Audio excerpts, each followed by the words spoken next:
Puisque la prière, ça marche. Ce n'est pas à cause de nous, non.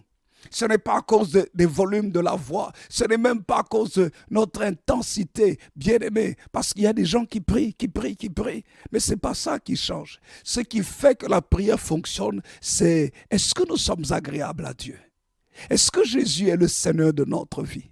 Est-ce que le voile du péché qui empêche l'homme d'être écouté par Dieu et d'être exaucé par Dieu, est-ce que ce voile est enlevé? Parce que la parole de Dieu nous dit clairement dans Ésaïe chapitre 59 que non, la main de l'Éternel n'est pas trop courte pour vous exaucer, ni son oreille trop dure pour vous entendre, mais ce sont vos crimes et vos péchés qui mettent une séparation entre Dieu et vous et l'empêchent de vous exaucer. Mais lorsque nous avons enlevé la barrière du péché, bien-aimé du Seigneur, en recherchant la couverture du sang de Jésus, la sanctification, en recherchant le pardon et en nous humiliant devant Dieu.